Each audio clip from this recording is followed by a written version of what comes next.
Bonjour mes chers élèves. Dans cette nouvelle vidéo, nous parlerons du sujet de la loi et de la famille. Ce sujet est relatif à la tragédie moderne Antigone, car les décisions du roi Créon et d'Antigone sont contradictoires.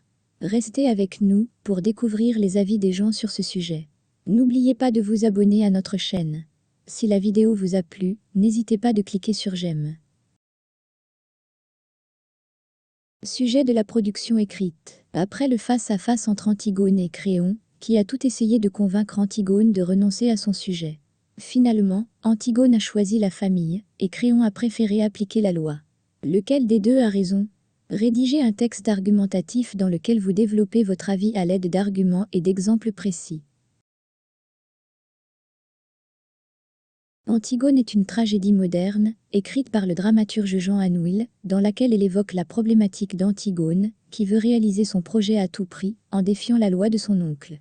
C'est pourquoi, il a tout fait pour la convaincre, mais vainement, elle a choisi sa famille. Cependant, Créon a choisi la loi. Alors, qui a raison et qui a tort? Dans ce qui suit, on présentera les arguments des adjuvants, pour passer ensuite à ceux des opposants. Pour défendre ses propres convictions, et ainsi montrer qu'elle est dans la bonne voie, Antigone prétend avoir raison de choisir sa famille, car le sujet du conflit et du deuil est son frère, qui a laissé proie des animaux sans enterrement. C'est pourquoi, elle considère cette conduite peu charitable et inhumaine. Tout de même, elle s'appelle Antigone, et elle doit jouer son rôle jusqu'au bout. Ainsi, elle est dès le début de la tragédie, contre la loi de son oncle.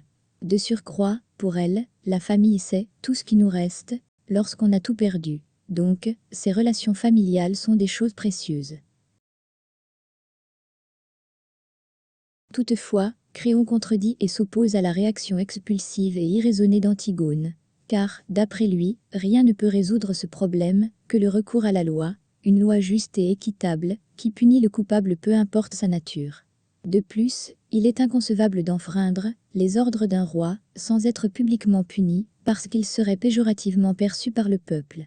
D'ailleurs, c'est notamment l'intention de Créon en punissant Polynice et en condamnant à mort Antigone, pour donner l'exemple et pour montrer son pouvoir. Sans oublier que la loi était sa dernière issue après l'entêtement d'Antigone. Pour arriver à terme, chacun des deux personnages défend sa position, avec des arguments qui lui sont appropriés. De ma part, je crois qu'Antigone est une fille folle et impulsive, car, lorsqu'il s'agit de la loi, il faut reculer et réfléchir avant d'agir.